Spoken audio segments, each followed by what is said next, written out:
সূরা আলে ইমরানের 85 নম্বর আয়াতে মালিক আপনাকে ১৫০০ বছর আগে ডাক দিয়ে বলতেছে, এ বান্দা দুনিয়ায় আমার ইসলাম মাইনাস করে দিয়ে, কোরআনে কারীম মাইনাস করে দিয়ে দুনিয়ায় তোর ব্যক্তি, তোর পরিবার, তোর সমাজ, তোর রাজনীতি, অর্থনীতি যেটাই করিস না কেন আমার আল্লাহর কাছে একটাও কবুল হবে না।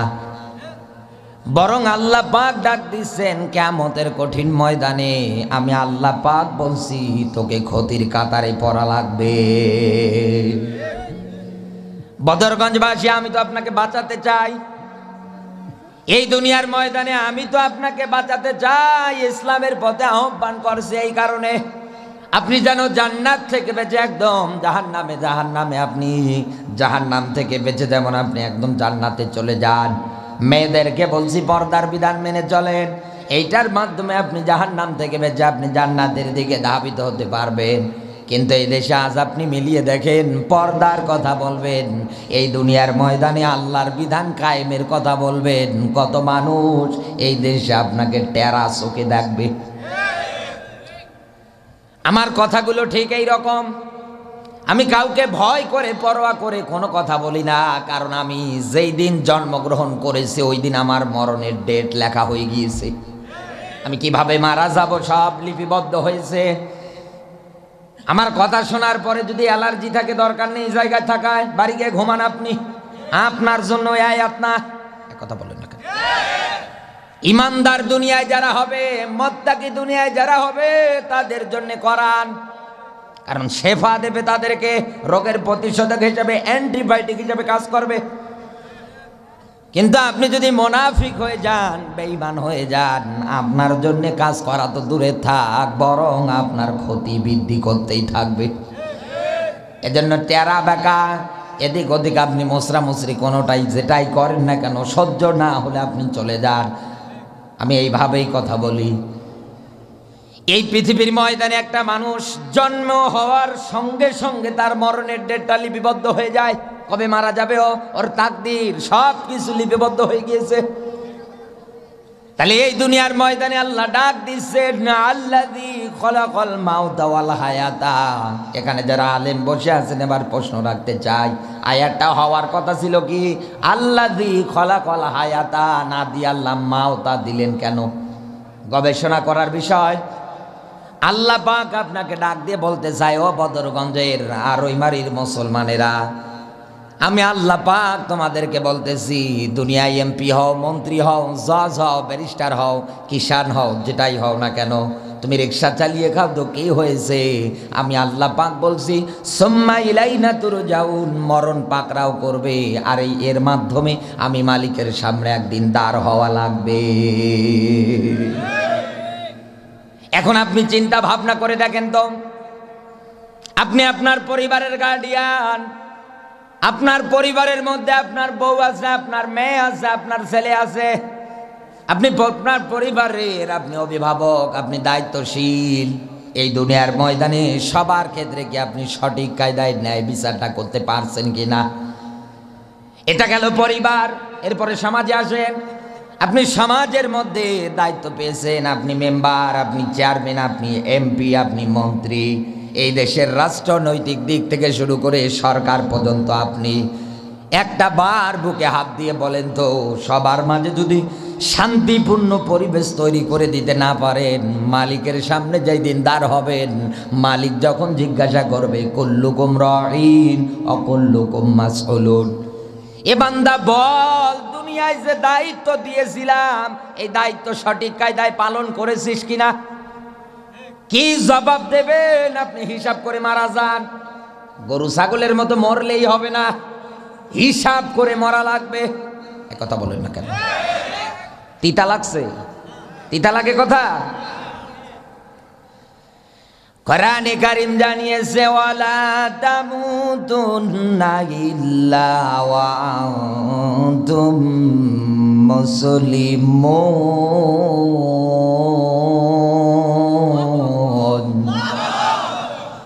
সূরা আলে ইমরানের 102 নম্বর আয়াতে মালিক আপনাকে বার ডাক দিছে।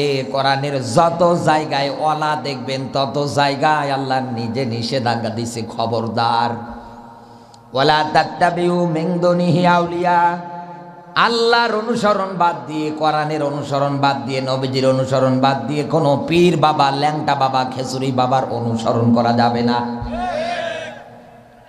ওয়ালা তাত্তাবিউ মিন দুনিহি আউলিয়া ওয়ালা তাত্তাবিউ খুতুওয়াতিশ শাইতান, খবরদার দুনিয়ায় তুই শয়তানকে অনুসরণ করিস না, শয়তান তোর প্রকাশ্য দুশমন। এই যেরকম ওয়ালা যত জায়গায় আছে তত জায়গায় আল্লাহ নিজে ধমক দিচ্ছেন, এই দিকে তুই যাস না, খবরদার এটা করবি না। মালিক এই জায়গার মধ্যে ওয়ালা শব্দ ব্যবহার করে ডাক দিয়ে বলতে চাচ্ছেন, খবরদার বান্দা, ওই পর্যন্ত মরবি না, তার মানে আমার কাছে আসবি না যতক্ষণ না পর্যন্ত পরিপূর্ণ মুসলমান হতে না পারিস। কথা কার? আরো জোরে বলেন। এদেশে আজ মুসলিম কারে বলে আমরা এইটাই জানি না। ওই যে বংশীয় সূত্রে দেখছে, ছোট থেকে বড় হয়ে হয়ে ধারাবাহিকতায় তাকিয়ে তাকিয়ে দেখছে কি ওর বাবা গরুর গোস্ত এনে খায়, কারণ গরুর গোস্ত যে বাড়িতে রান্না হয় ওটাই তো মুসলমানের ঘর। এ কথা বলেন না। এরপরে ছোটবেলা থেকে একটু বড় হলে পরে, বুঝ হলে পরে, একটু বড় হয়ে গেলে পরে ওই যে খাতনা করে দেয়, এটা সিস্টেম একটা চালু হয়ে আছে। ও মনে করে গরুর গোস্ত খাওয়ার পর পরে খাতনা করলে মুসলমান হওয়া যায়। কোরআন এবার হাদিস এবং দুনিয়ার ময়দানে আলেম যারা আছে তারা আপনাকে ভিন্ন ব্যাখ্যা দিচ্ছেন।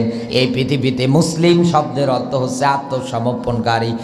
এই দুনিয়ায় আপনাকে ইসলামের কাছে, কোরআনের কাছে স্যালেন্ডার করা লাগবে, আত্মসমর্পণ করা লাগবে, মাথাটা নত করে দেওয়া লাগবে।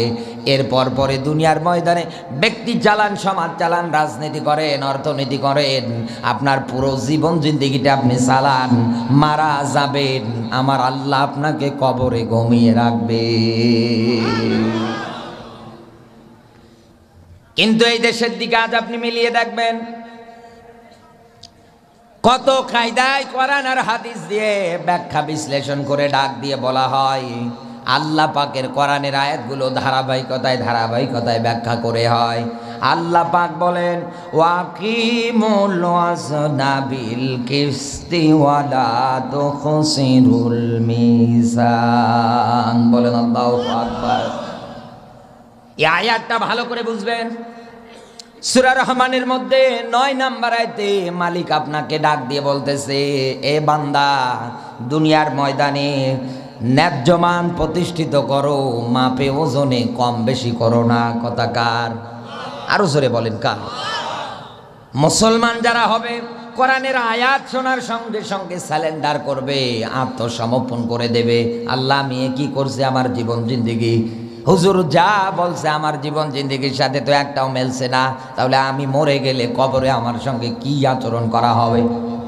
একটা জিনিস পরিষ্কার মনে রাখবেন, আজ দুনিয়ায় যারা রবের বিরুদ্ধে স্লোগান দেয়, ইসলামের বিরুদ্ধে যারা স্লোগান দেয়, এরা যখন মারা যাবে মুনকার নাকির এসে জিজ্ঞাসা করবে, বান্দা বল তো মান রব্বুকা, তোর রবকে ও চিনবে কেমন করে?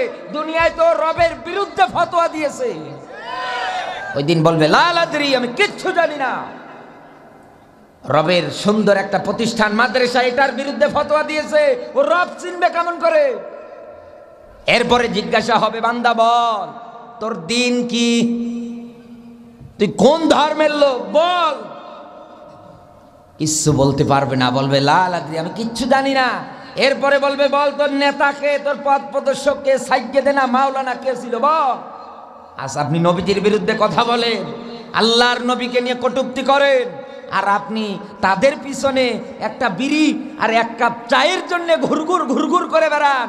এরপরে মসজিদে আজান হয়, গিয়ে নামাজ পড়েন, দাড়ি রেখেছেন, মাথায় টুপি দিয়েছেন, আর চিন্তা করেন আমি জান্নাতে যাব। এ ধান্দা বাদ দেন, এ ধান্দা বাদ দেন।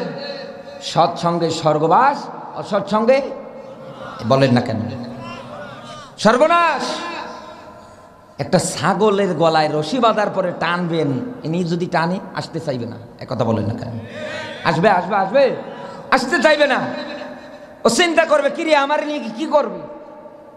একটা ছাগল যার তার সাথে যেতে চায় না, চিন্তা ভাবনা করছে যে আমার নিয়ে কি করবে।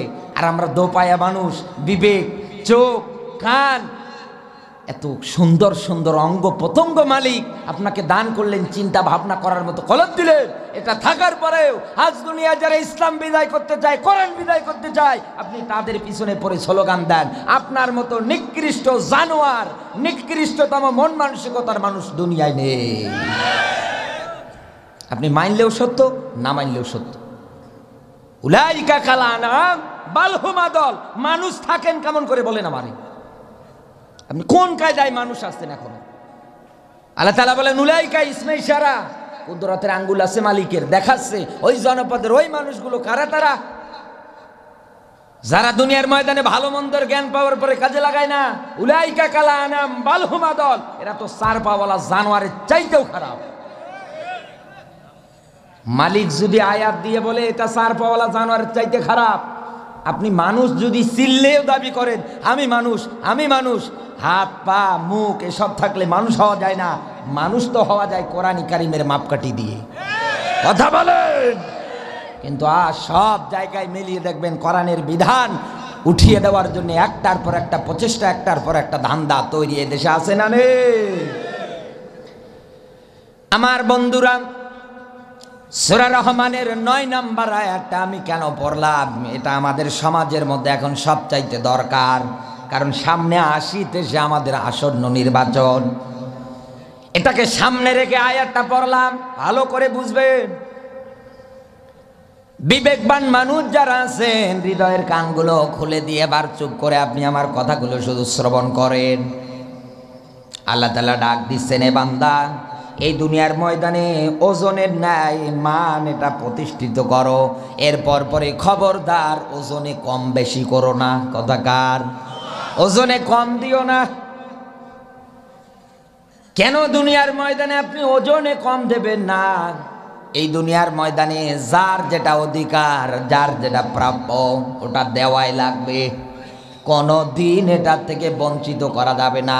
কারণ এই দুনিয়ার ময়দানে বান্দার হক আছে না নেই? আরো জোরে বলেন, আছে না নেই? কত মানুষ এই দুনিয়ায় তাকিয়ে দেখবেন, হাজী সাহেব হজ করতে যায়, ছেলের নামে জমি জামাগুলো সব লিখে দেয়, মেয়ের মাথায় হাত দিয়ে ডাক দিয়ে বলে, ও মা দুধে ভাতে খাস, নির্ভেজাল শয়তান। এগুলো বদরগঞ্জে নেই? বলেন না কেন? মেয়ের অধিকার ন্যায্য যেটা পাবে এটা দেওয়াই লাগবে। এটার থেকে আপনি বাবা বঞ্চিত করলেন, কিয়ামতের ময়দানে জবাব দেওয়া লাগবে। হজ কবুল হওয়া তো দূরে থাক। আমার বন্ধুরা, আল্লাহ তাআলা ডাক দিচ্ছেন, খবরদার এই দুনিয়ার ময়দানে তোমরা ওজনে কম বেশি করবা না। এবার অন্য আয়াতে আমার আল্লাহ এবার ডাক দিচ্ছেন। আল্লাহ পাক বলেন, ওয়াইলুল লিল মুতাফফিফিনা আল্লাযীনা ইযা ক্তালু আলান নাসি ইস্তাওফুন। সূরা মুতাফফিফিনের 1-2 নম্বর আয়াত। অইল, দুর্ভোগ, সর্বনাশ, ধ্বংস ওই মানুষগুলোর জন্যে। কারা তারা? দুনিয়ায় যারা নেওয়ার সময় বেশি নেয়, দেওয়ার সময় কম দেয়। কথাটা কার? আরো জোরে বলেন। এই জায়গার মধ্যে সুন্দর পয়েন্ট আছে। এই জন্যই তো তাফসির মাহফিল, কোরআনের মাহফিল, ওয়াজ মাহফিলগুলোতে আসা লাগে। আর এরকম ব্যাখ্যা বিশ্লেষণ থেকে আপনার ব্রেন বুদ্ধিতে কিছু ঢোকানো লাগবে। আল্লাহ তাআলা ডাক দিচ্ছেন, ওয়াইল, দুর্ভোগ, সর্বনাশ ওই মানুষগুলোর জন্য দুনিয়ায় যারা নেওয়ার সময় বেশি নেয়, দেওয়ার সময় কম দেয়। সূরা রহমানে আল্লাহ বললেন, এই পৃথিবীর ময়দানে খবরদার, শেষের দিকে বললেন ওজনে কম বেশি করো না, ওজনে কম দিও না, সঠিক মাত্রায় তুমি এটা দাও। অন্য আয়াতে আল্লাহ এবার নির্বাচন করে ডাক দিয়ে বলতেছেন, দুর্ভোগ, সর্বনাশ ওই মানুষগুলোর জন্যে। এবার কেমন করে হয় এই জিনিসটা? নেওয়ার সময় বেশি নেয়, দেওয়ার সময় কম দেয়। ভালো করে খেয়াল করবেন। আসন্ন নির্বাচন সামনে, দেখবেন যে বিভিন্ন জায়গার মধ্যে, শহরে, হাটে বাজারে, গ্রাম অঞ্চলে বিভিন্ন জায়গায় রাস্তার মোড়ে মোড়ে এরকম করে সামিয়ানা দেবে, মঞ্চ হবে, বক্স নিয়ে আসবে, মাইক নিয়ে আসবে, লাইট মাইট দিয়ে সুন্দর করে রাতের বেলা খাবারের আয়োজন হবে। এরপরে নেতা সাহেব মাইক নিয়ে এবার বক্তৃতা দেওয়া শুরু করে দেবে। এটা দেব ওটা দেব, রাস্তা পাল্টিয়ে দেব, এ করব ও করব, কিন্তু কোরআনের রাজনীতি করতে দেব না। তোমারে আমি সব কিছুই দেব, কোরআনের রাজনীতি আমি তোমারে করতে দেব না। কোরআনের কথা যে নেতা বলে দেখে শুনে বলবেন ওটা মুসলমানের তালিকায় নেই, ওটা আসলে জারজের তালিকায় আছে। কথা কত দূর গিয়েছে টের পাচ্ছেন আপনি? একটা কথাও নিজের আমি বানিয়ে বানিয়ে বলছি না। এখানে জ্ঞানী মানুষ যারা আছে আপনি জিজ্ঞাসা করে দেখেন, নেতা এবার সব কিছু দেওয়ার অঙ্গীকার করে এবার নেতা আপনার কাছে ভোটটা নিয়ে নিল, আমানত নামক ভোটটা আপনি তাকে দিয়ে দিলেন, তিনি এরকম একটা চেয়ারের অধিকারী হয়ে গেলেন। এরপর পরে তিনি সংসদের মধ্যে একটা আসন পেয়ে গেলেন। এরপর পরে এলাকার যে উন্নয়ন করা দরকার, এই জায়গায় রাস্তা লাগবে, এই জায়গায় কলেজ লাগবে, এই জায়গায় ভার্সিটি লাগবে, এই জায়গার মধ্যে প্রাথমিক বিদ্যালয় লাগবে, এই মাদ্রাসা লাগবে, এই জায়গার মধ্যে এ লাগবে ও লাগবে, এগুলোর জন্য যখন অনুদানগুলো পাশ করে নিয়ে আসে, নেতা চিন্তা করে আল্লাহ আমার বউকে 50,000-এর কসমেটিক দেওয়া লাগবে। একটা জিনিস এই জায়গায় আয়ের থেকে মিলে যায়, নেওয়ার সময় বেশি নাই, দেওয়ার সময় এই বলেন না কেন? নেতা করলো কি, প্রধানমন্ত্রীর কাছ থেকে সঠিক মাত্রায় টাকা পয়সা বাজেট উনি যা পাশ করে দিল, এরপর পরে ওনার হাতে আস্তে আস্তে ওনার বউকে কসমেটিক দেওয়ার চিন্তা ভাবনা করে, ভোটটাও আপনার কাছে সঠিক কায়দায় নিয়েছে। কিন্তু যখন জনগণের কাছে সাপ্লাই দেবে তখন আর সঠিক কায়দায় দেয় না, তখন এটা উল্টা পাল্টা করে। আল্লাহ তাআলা বলেন এই মানুষগুলোর জন্যেই তো অইল সর্বনাশ দুর্ভোগ। কথা বলেন না কেন? বাস্তবে মিলে যায় না কোরআনের আয়াত? একদম 100-এ 100 মিলে যায়। এই দুনিয়ার ময়দানে এই মানুষগুলোর ব্যাখ্যা তো গেল, এইবার দুনিয়ার ময়দানে আপনি আসেন, শিক্ষক যারা দুনিয়ায় আছে এই শিক্ষকদের ক্ষেত্রে তাকাবেন। ভার্সিটির শিক্ষক হয়, কলেজের শিক্ষক হয়, যতটুকুন তিনি জ্ঞান অর্জন করেছে ওই জানি ওই অনুযায়ী তিনি একটা সাবজেক্ট পড়ায়। দেখবেন ক্লাসে যাওয়ার পরে তার যাওয়ার কথা 10টায়, সে যায় 11টায়। কথা বলেন না কেন? সঠিক কায়দায় দেওয়া লাগবে, পাঠদান জ্ঞান দান দেওয়া লাগবে, এটা সঠিক কায়দায় দিতে চায় না।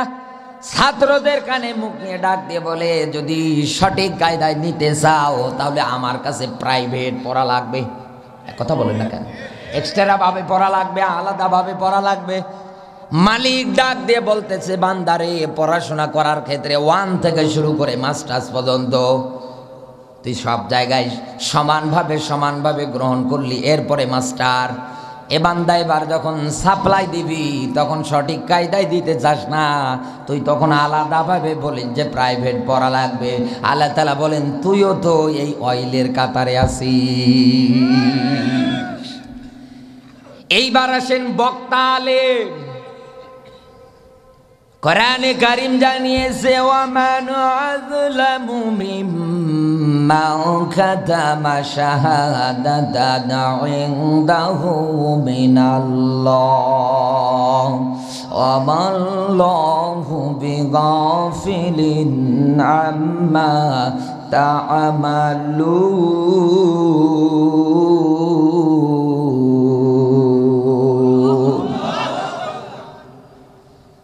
আল্লাহ তাআলা ডাক দিচ্ছেন ও মানে ওই মানে ব্যক্তি, আযলামু সবচাইতে বড় জালেম। কেন বললেন যে ওটা জালেম? মিম্মান কাতামা শাহাদাতান ইনদাহু মিনাল্লাহ, কিতাবের সত্য কথাগুলো জানার পরেও যেটা গোপন করে দেয় ওটা নির্ভেজাল জালেম। কথা বলেন। মালিক বলছে তোমরা যেটাই করো না কেন আমি আল্লাহ কিন্তু জানি। এইবার আর একটা দলিল দেয় সূরা বাকারার 159 নম্বর আয়াত। আলেম হওয়ার পরে যদি কোরআনের একটা আয়াতের ব্যাখ্যা গোপন করে দেন নিজের স্বার্থের জন্য, কোন ব্যক্তি কোন মানুষের দিকে তাকিয়ে, আল্লাহ তাআলা বলেন আমি ওকে লানত দেই, আমার ফেরেশতারা দেয়। দুনিয়ায় লানত দেওয়ার মতো যত আমার সৃষ্টি আছে সবার লানত ওর উপরে। একটা মানুষ লানত নেওয়ার পরে মালিকের লানত, মালিকের রাগ, সবার রাগ। মালিক যদি কোনো মানুষকে ভালোবাসে ফেরেশতাদের মাঝে এলান করে দেয়, ও ফেরেশতারা আমি এই বান্দাটাকে ভালোবাসি, তোমরাও ভালোবাসা আরম্ভ করে দাও। সুবহানাল্লাহ বলতে পারেন না? শুধু তুমি আর তুমি, তোমরা ভালোবাসবা আমি ভালোবাসবা হবে না। পৃথিবীতে আমার যত মাখলুক আছে সবার মাঝে এলান করে দাও তারা যেন আমার এই বান্দারে ভালোবাসে। আমার আল্লাহ এবার ওই মানুষটাকে অভিশাপ দিচ্ছে, লানত দিচ্ছে, ফেরেশতারা দিচ্ছে। আলেম হয় কিভাবে এবার বলেন তো? তার নামাজ রোজা হজ যাকাত যেটাই করুক না কেন কোনোটাই কি হচ্ছে? বলেন না কেন? যে কে আল্লাহ নিজে লানত দেয় হয়, হচ্ছে না। এই দুনিয়ার ময়দানে আপনি আলেম হওয়ার পরে যদি কোরআনের সঠিক কায়দাগুলো আপনি গোপন করে দেন, কারণ আলেম কিন্তু পানি খেয়েও হওয়া যায় না। কত জায়গায় পড়াশোনা করে, কত মেধা খরচ করে কিন্তু আলেম হওয়া লাগে। কথা বলেন না কেন? এরপর পরে আপনি দুনিয়ার ময়দানে কোরআন থেকে ব্যাখ্যা করতে গিয়ে কিসের চোখ রাঙ্গানো ভয় করেন, কিসের জেল ভয় করেন, কিসের জুলুম ভয় করেন, কিসের নির্যাতন ভয় করেন। এই দুনিয়ার ময়দানে দিনের দাওয়াত দেওয়ার জন্য যারা এসেছিল মুসলমান, অতীতের ইতিহাস তালাশ করে দেখেন হযরতে বিলালের উপরে এত জুলুম এত নির্যাতন চালাচ্ছে উমাইয়া। বারবার হযরতে বিলাল তার জবান দিয়ে শুধু বলতেছে আহাত আহাত। উমাইয়া করলেন কি? বেলালের এই মুখ থেকে আহাত আহাত শব্দটা বন্ধ করার জন্যে বাবলা গাছের কাঁটাগুলো নিয়ে আসলেন, জিহব্বায় ফুটিয়ে দিলেন, ফিঙ্কি দিয়ে রক্তগুলো ঝরতেছে যেন বেলাল জিহব্বাটা নড়াতে না পারে। হযরতে বেলাল ইশারা দিয়ে ডাক দিয়ে বলতে চাই উমাইয়া আবার মুখটা বন্ধ করে দিয়েছ তো, কি হয়েছে? আমি মালিককে ডাকতে পারছি না, কি হয়েছে? আমি আমার এই অন্তঃকরণে হৃদয়ের মধ্যে আমার মালিকের নাম আমি অঙ্কন করে নিয়েছি। এই দুনিয়ার ময়দানে এরকম আলেম যারা আছে কোরআনের হক কথা জানার পরেও যারা গোপন করে দেয়, যারা জাতির সামনে সঠিক কায়দায় বলতে চায় না, আল্লাহ যে তাবলীগ করতে বলেছেন এই সঠিক কায়দায় তাবলীগ যারা করে না, আল্লাহ তাআলা বলেন নেওয়ার সময় বেশি নিয়ে আলেম হলো, এবার সাপ্লাই দেওয়ার সময় এর চোখ রাঙ্গানো ভয় করে, ওর চোখ রাঙ্গানো ভয় করে। আল্লাহ তাআলা বলেন এটাও তো অইল সর্বনাশ দুর্ভোগ ওই মানুষটার উপরে যারা নেওয়ার সময় বেশি নেয় দেওয়ার সময় কম দেয়। কথা বলেন না কেন? এই দুনিয়ার ময়দানে কোরআনে কারিমের এইরকম ধারাবাহিকতায় কোরআনের আয়াতগুলো আপনি অস্বীকার করেন, আপনি যদি না মানেন, কারণ পৃথিবীতে আপনার কর্মের দ্বারা কিন্তু হাজার হাজার বিপদ আপদ আপনার আমার উপরে চাপিয়ে আসে। যহরাল ফাসাদু ফিল বাররি ওয়াল বাহরি বিমা কাসাবাত আইদিন নাস। এই কথা বলেন না কেন? জলে এবং স্থলে যত বিপর্যয় সৃষ্টি হয় সবগুলো মানুষের দুই হাতের কর্মের ফল। আপনি এই যে কোরআনের আয়াতটা সূরা আর রহমানের 9 নম্বর আয়াত অস্বীকার করবেন, সূরা মুতাফফিফিনের 1-2 নম্বর আয়াত অস্বীকার করবেন। কোরআনের যত আয়াত আমার আল্লাহ দিয়েছে এরকম আয়াতগুলো আপনি অস্বীকার করবেন। আর যেইগুলো সুবিধাবাদ আছে, জিন্দাবাদ আছে, যেইগুলো মানলে পরে কোনো বাধা বিপত্তি আসে না, এইগুলো মানবেন। তাহলে আপনি বুঝবেন পরিপূর্ণ মুসলমান আপনি না, আপনি ইসলামে আংশিক মানেন আর আংশিক মানেন না। তার মানে আপনি হচ্ছেন আব্দুল্লাহ ইবনে উবাইয়ের খালাতো ভাই। আমার বন্ধুরা, আমার ব্যাখ্যা দেওয়ার বিষয় ছিল এইটা। এই দুনিয়ার ময়দানে কোরআনের আয়াত যদি আপনি অস্বীকার করে ফেলেন, আপনি যদি ডিনাই করে না মানেন, আপনি যদি কোরআন যে কায়দায় জীবন চালাতে বলেছে আপনি যদি আপনার ব্যক্তি পরিবার সমাজটা ওইভাবে না চালান, মহান মালিক এই দুনিয়ার ময়দানে আপনার আমার উপরে দেখেন কি কি গজবগুলো দেয়। আপনি যেখানে কোরআনের আয়াত অস্বীকার করবেন ওই জায়গায় আল্লাহ ধমক দিচ্ছেন। একথা বলুন না কেন? কারণ মালিক সব কিছু তাকিয়ে তাকিয়ে পর্যবেক্ষণ করে, তাকিয়ে তাকিয়ে দেখছে। লা তাখুযুহু সিনাতুন ওয়ালা নাওম, মালিককে কিন্তু তন্দ্রা নিদ্রা কোনোটাই স্পর্শ করতে পারে না। কথা বলেন না কেন? এক নম্বরে এই পৃথিবীর ময়দানে হযরত আব্বাস থেকে এই হাদিসটা এসেছে। এক নম্বরে আমাদের কর্মের এই ফলগুলোর কারণে সঠিক কায়দায় রাস্তাঘাট ব্রিজ জনগণের হকগুলো হকগুলো আদায় না করার কারণে, মাস্টার হওয়ার পরে সঠিক কায়দায় ছাত্রদের মাঝে পাঠদান না দেওয়ার কারণে, আলেম হওয়ার পরে, বক্তা হওয়ার পরে এই দুনিয়ায় কোরআনের হক কথা না বলার কারণে এই দুনিয়ার ময়দানে আমার আল্লাহ প্রথম নাম্বার গজব দিচ্ছে। এক নাম্বারে আল্লাহর নবী বলেন ওই জনপদের মানুষদের উপরে, কারণ তারা তো আমার সাথে চুক্তিবদ্ধ ছিল, ওয়াদাবদ্ধ ছিল। চুক্তিবদ্ধ ওয়াদা যে হয়েছিলেন, আয়াত কোন জায়গায়?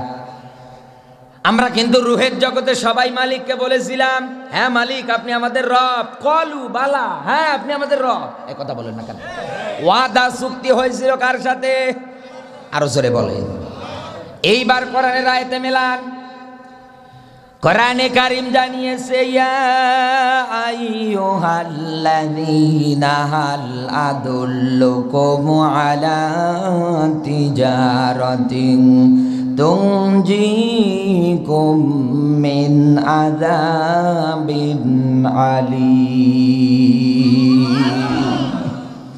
আল্লাহ ডাকছেন, ইয়া আইয়ুহাল্লাযীনা আমানু, ওহে যারা ইমানদারের দাবি করো, তোমাদেরকে বলছি কি, এই দুনিয়ার ময়দানে আমার সঙ্গে চুক্তিবদ্ধ হয়ে যাও। আমি তোমাদের সঙ্গে একটা ব্যবসা করতে চাই। একটা ব্যবসার, একটা চুক্তিবদ্ধ হওয়ার একটা সন্ধান আমি তোমাদের দিতে চাই। এইটা যদি তোমরা আমার সঙ্গে করতে পারো, তুনজিকুম মিন আযাবিন আলীম, আমি মালিক বলছি এইটার কারণে আমি মালিক তোমাদেরকে জাহান্নামের আগুন থেকে বাঁচাবো। এই লোকগুলো চোরের মতো পালিয়ে যাচ্ছে, কারণ কি? চোরের মতো পালিয়ে যায় মুখে দাড়ি নিয়ে। কি এসব? আসলে এই জন্য প্রধান বক্তাকে সর্বোচ্চ দিতে হয় রাত 10টায়। এখন উঠে লোকগুলো চলে যাবে, কারণ কাজ কাম আছে তাদের। এখন লোকগুলো উঠে চলে যাবে, এখন বাজতেছে রাত 12টা। উঠে উঠে চলে যাবে, তখন দোষ হবে আমার। হ্যাঁ অমুক জায়গায় আমরা এই বক্তা নিয়েছি, একটা লোকও ধরে রাখতে পারছে না। এখন যে আমি আয়াত নিয়েছি, যে ধারাবাহিকতায় কথা বলে যাচ্ছি, এখন তো অনেক সময় দরকার আমার। এই দেখেন চলে যাচ্ছে মুরব্বি চাচারা। আল্লাহর লানত আপনার উপরে। কারণ পৃথিবীতে কোরআন শোনার পরে যারা থাকতে পারে না, যারা চলে যায়, আপনি তো মুনাফিকের কাতারে পড়ে যাচ্ছেন বাজান। আমি চাই না তো আপনি মুনাফিক হয়ে মরেন। এই কথা বলেন না কেন? আপনি কোরআনের মাহফিলে বসে থাকতে পারেন না, আর যাত্রা হলে বসে বসে সামনে।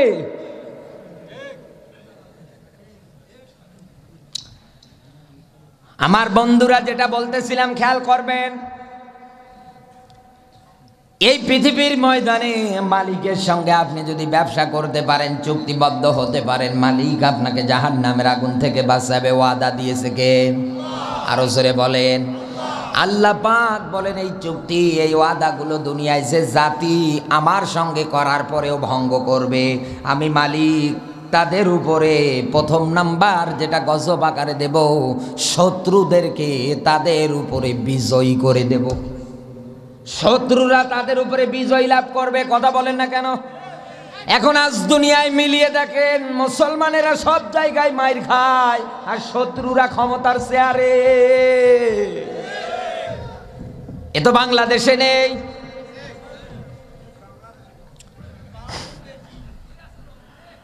আমার বন্ধুরা, 2 নম্বরে এই পৃথিবীর ময়দানে আল্লাহর নাজিলকৃত বিধান ছাড়া দেশ শাসন করলে ওই দেশের মধ্যে দারিদ্রতা বেড়ে যাবে। দারিদ্রতা, আরো জোরে বলেন। এখন দেশের সঙ্গে আপনি মেলান। কোরআনে কারীম জানিয়েছে, ওয়ালাউ আন্না আহলাল কুরা আমানু ওয়াত্তাকাউ লাফাতাহনা আলাইহিম বারাকাতিন মিনাস সামাই ওয়াল আরদ। বলেন আল্লাহু আকবার। সূরা আরাফের 96 নম্বর আয়াত। আল্লাহ পাক ডাক দিচ্ছেন, এই পৃথিবীর ময়দানে জনপদের মানুষগুলো যদি ঈমান আনতে পারে, আমি মালিককে ভয় করতে পারে, আর এই অনুযায়ী দুনিয়ায় যদি চলতে পারে, লাফাতাহনা আলাইহিম বারাকাতিম মিনাস সামাই ওয়াল আরদ, এই যে আসমান, এই যে জমিনের উপরে যত বরকতের দরজা আছে, আল্লাহ পাক বলেন আমি সব খুলে দেব, উন্মুক্ত করে দেব। আপনি তো নিজে নিজে ঠকছেন কোরআনের কাছে না আসার কারণে। কথা বলেন না কেন? আপনি কোরআন দিয়ে দেশ চালাবেন না, সমাজ চালাবেন না, আপনি রাজনীতি করবেন না, দিন দিন এই দেশে দারিদ্রতা বেড়ে যাবে, দিন দিন এই দেশটা দেউলিয়ার পথে চলে যাবে। কথা বলেন না কেন? কারণ আজ এই দুনিয়ায় তো প্রায় আপনি মিলিয়ে দেখেন, গরিব মানুষ যারা আছে কামলা খেটে দিয়ে হয়তো 500 টাকা পায়, এই 500 টাকা পকেট নিয়ে নিয়ে যখন বাজারে যায়, গিয়ে তাকিয়ে দেখে আল্লাহ এক ব্রয়লার মুরগির দাম 200 টাকা। কথা বলেন না কেন? মুরব্বীর আবার 1 কেজি চাল কিনতে হবে, পুষ্টিমান খাবার তো তাকে খাওয়া লাগবে, সে তো মানুষ, তারও তো মন চাই গোশ মাছ খাওয়ার। কথা বলে না কেন? কিন্তু তাকে করবে কি? কোনো উপায় নেই, পকেটে টাকাও নেই, কি করবে? এটা নিতে গেলে ওটা হয় না, ওটা নিতে গেলে ওটা হয় না। আল্লাহ তাআলা বলেন, বান্দারে আমার নাজিলকৃত বিধান থেকে এইভাবে সরে আসবি, দেশ চালাবি না।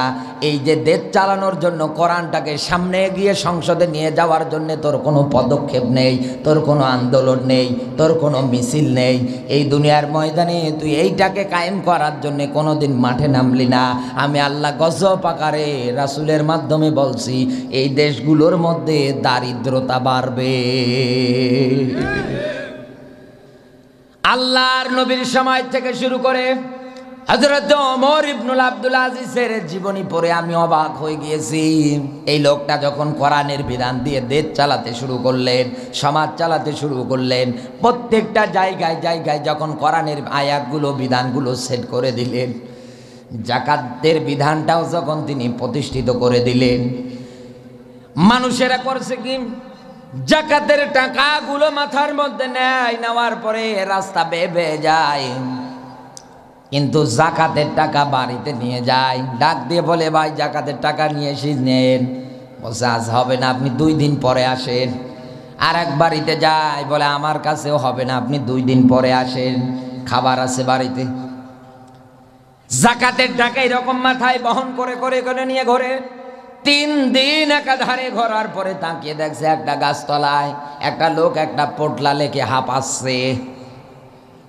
আলহামদুলিল্লাহ বলে লোকটা এগিয়ে গেল সামনে, ডাক দিয়ে বলে, ভাই আসসালামু আলাইকুম।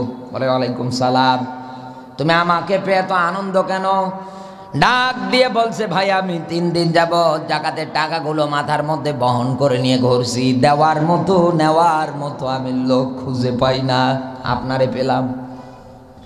ডাক দিয়ে বলে, এই বেটা কি বললে? বলে হ্যাঁ আপনারে পেলাম, যাকাতের টাকাগুলো নিয়ে নেন, আপনি আমারে বাঁচান, নতুবা মালিক আমার সম্পদের হিসাব যখন চাইবে আমি দেয়ার মতো তো কোনো কায়দা কৌশল রাখতে পারি নাই। ডাক দিয়ে বলে, আল্লাহর বান্দা, কি কি করব? কালেকশন?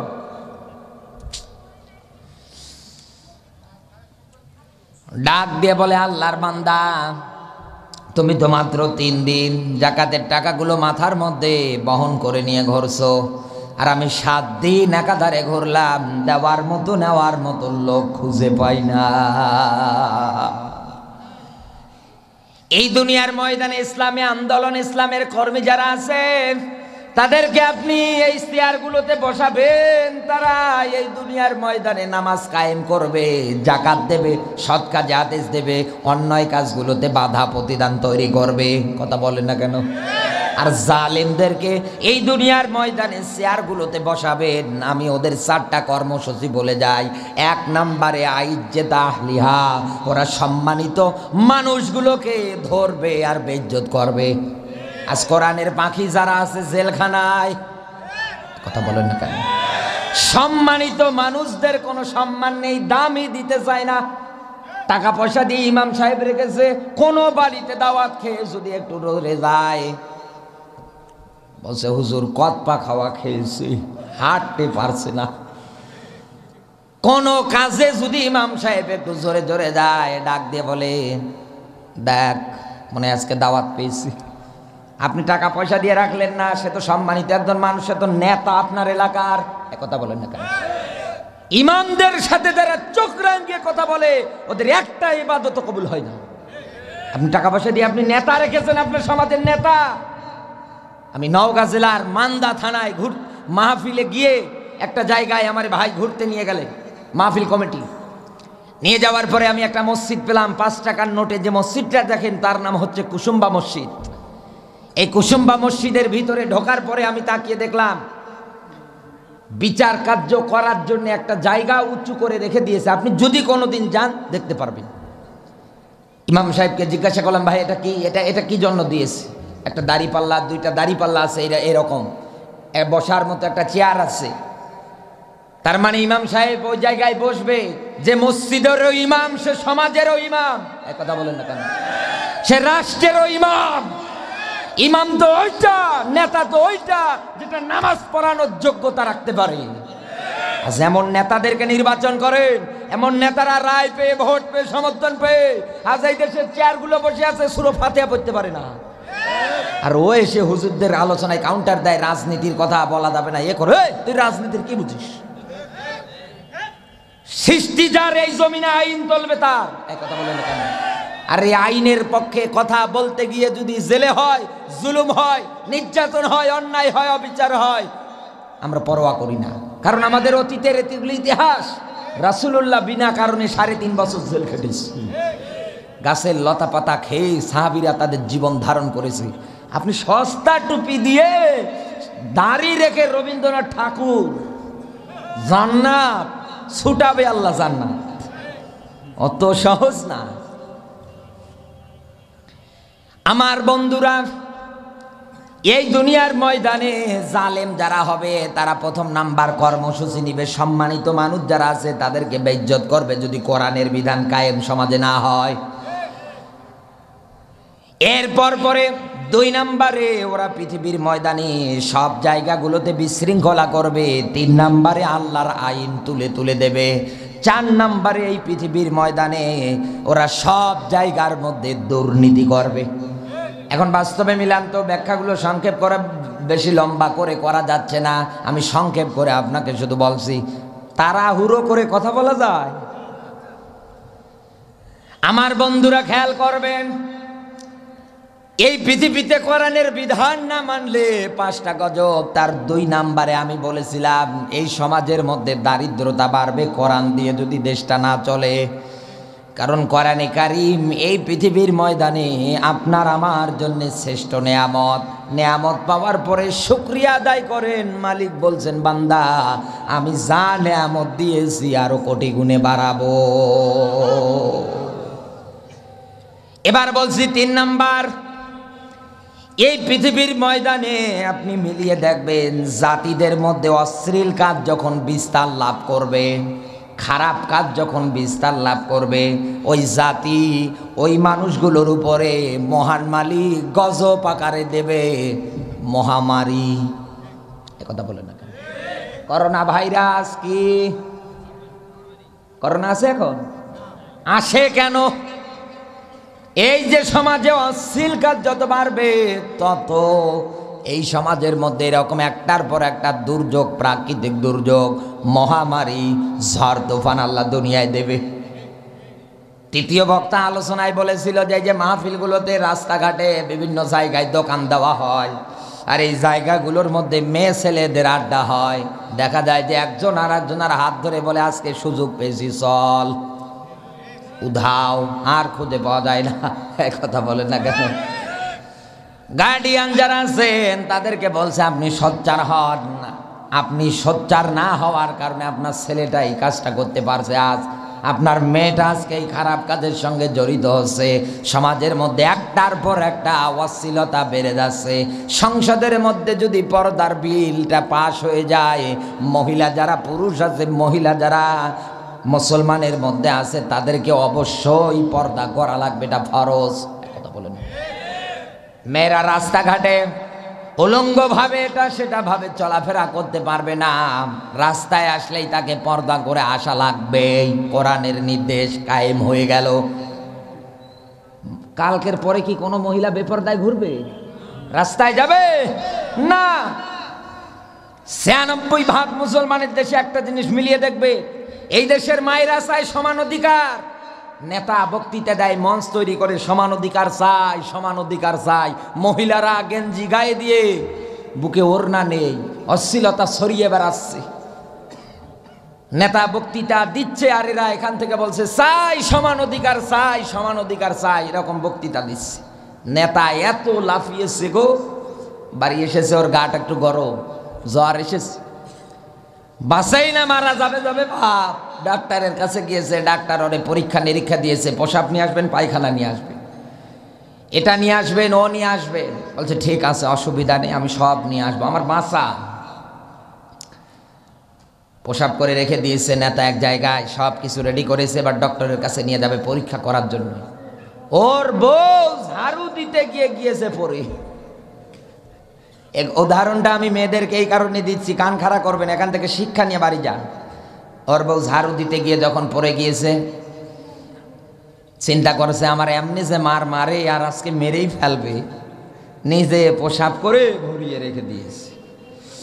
ডাক্তারের পরীক্ষাগারে যখন ওটা নিয়ে গিয়েছে, তাকিয়ে দেখছে আল্লাহ সর্বনাশ, সে তো 9 মাস। ডাক্তারের কাছে রিপোর্ট বের হয়ে এসেছে, আসার পরে নেতা সামনে ডাক দিয়ে বলে স্যার এ কি দেখছি আমি? আচ্ছা কি হয়েছে, আমার কি জটিল রোগ, আমি কি বাঁচবো না? বলছে স্যার এ বলতেও পারছি না আপনার কাছে, রাগ করবেন না তো। বলছে না রে বল কি হয়েছে আমার। বলছে স্যার আপনার কেবল 9 মাস। বলে 9 মাস মানে? বলছে হ্যাঁ এই দেখেন রিপোর্ট, আপনার 9 মাসের গর্ভবতী আপনি। নেতা এবার বউরে ডাক দিয়ে বলছে বউ এদিকে আয়, সন্তান জন্ম দেওয়ার সময় কেমন কষ্ট হয় তুই আমার একটু বলতো। মহিলা মা বোন যারা আছেন, কোন দিন এই দুনিয়ার সেকুলারিজম আর কোন রাষ্ট্র শক্তি, আব্রাহাম লিঙ্কনের তৈরি করা রাজনীতি মতবাদ কোন দিন আপনাদেরকে ইসলামী নিয়ম নীতি অনুযায়ী আপনাদের যে অধিকারটা দিয়েছে, যে সম্মানটা দিয়েছে, দুনিয়ার কেউ দিতে পারবে না। আপনি সোচ্চার হন তো, সবাই এক জায়গায় ঐক্যতাবদ্ধ হন, সারিবদ্ধ হয়ে দাঁড়ান। ওয়াতাসিমু বিহাবলিল্লাহি জামিয়া, পর্দার বিধান মেনে নেন, সারিবদ্ধ হয়ে দাঁড়িয়ে যান। এরপরে ঘোষণা দেন ওয়াতুহুন্না উজুরহুন্না ফারিদা, এ বেটা বিয়ে করতে চাইলে মহরানা নিয়ে আয়। কথা বলে না কেন? বুক পকেটে মহরানা ভরিয়ান, এরপরে তোর কাছে বিয়ে বসবো, তা না, হাত ধরে পালিয়ে যাচ্ছে। এটার জন্য রাস্তায় বের হতে পারেন না যে আমরা মহরানা চাই, সমান অধিকার, এটা তো পরের থাক। আমরা মহরানা চাই, মহরানা না দিলে বিয়ে বসবো না। এটার জন্য সংসদের সামনে গিয়ে আন্দোলন করেন, এমপি মন্ত্রীদের সামনে কানে কানে বলে দেন আমরা এটা কার্যকর চাই। কারণ এটা হচ্ছে ইসলামী একটা ব্যাংকিং ব্যবস্থা, নারীদের একটা নির্ধারিত অ্যাকাউন্ট, যার মহরানা দেওয়ার সামর্থ্য নেই ওর বিয়েরও দরকার নেই। এই কথা বলেন। কত যুবকের যে বিয়ে বন্ধ হয়ে যেত গো, টেরই পেত না। সস্তা হয়ে গিয়েছে এই দেশে, এই যে অশ্লীলতা একটার পর একটা ঝরছে। এখানে আলেম যারা বসে আছে জিজ্ঞাসা করে দেখেন, মহরানা যারা এই জায়গার মধ্যেও দেয়নি, না দিয়ে যারা বউয়ের পা ধরে মাপ চেয়েছেন, মাপ হয়নি। কারণ এটা নামাজ রোজার মতো ফরজ, যদি আদায় না করে মারা যান কিয়ামতে জিনাকারের কাতারে দাঁড়ানো লাগবে। সাবধান। কোরআনের আয়াত, হাদিস, বাস্তব ব্যাখ্যা এই সমাজে আপনি যদি না মানেন, আপনার জীবনটা আল্লাহ শেষ করে দেবে একদম। আমার বন্ধুরা রাত গভীর হয়ে যাচ্ছে, আমি সে তাড়াতাড়ি করে শেষ করে দিচ্ছি। শুধু থিওরিগুলো বলে এই পৃথিবীর ময়দানে 4 নাম্বারে কেউ যদি মাপে বা ওজনে কম দিলে, তাদের জন্য আমার আল্লাহ খাদ্যের যে উৎপাদন বেশি হবে, এটা কিন্তু আর হবে না, আল্লাহ বন্ধ করে দেবে। তার মানে এই জমিন থেকে মহান মালিক তার বরকতটা উঠিয়ে নেবে। এরপর পরে 5 নাম্বারে এই পৃথিবীর ময়দানে যাকাত দেওয়া বন্ধ হয়ে গেলে আল্লাহ আসমান থেকে বৃষ্টি বন্ধ করে দেবে।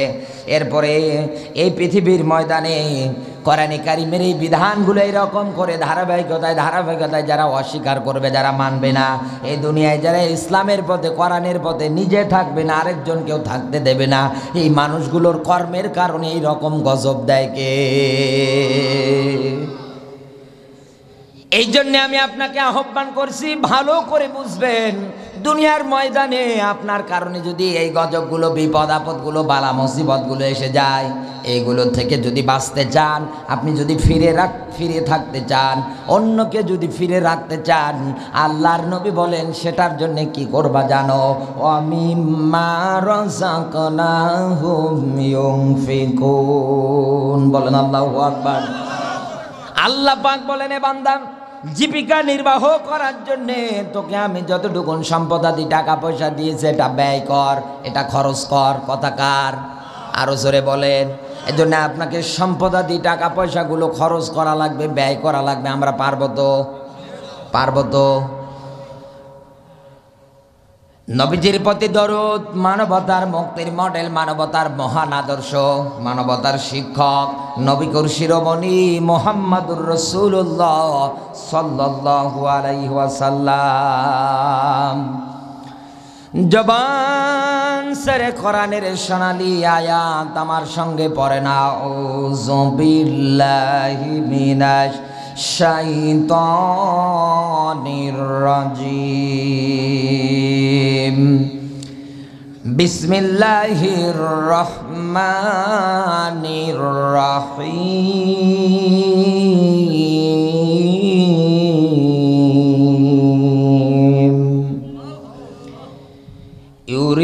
ইউরিদুনা লিয়ুতফিউ নূরাল্লাহি বিআফওয়াহিহিম ওয়াল্লাহু মুতিম্মু নূরিহি ওয়ালাউ কারিহাল কাফিরুন।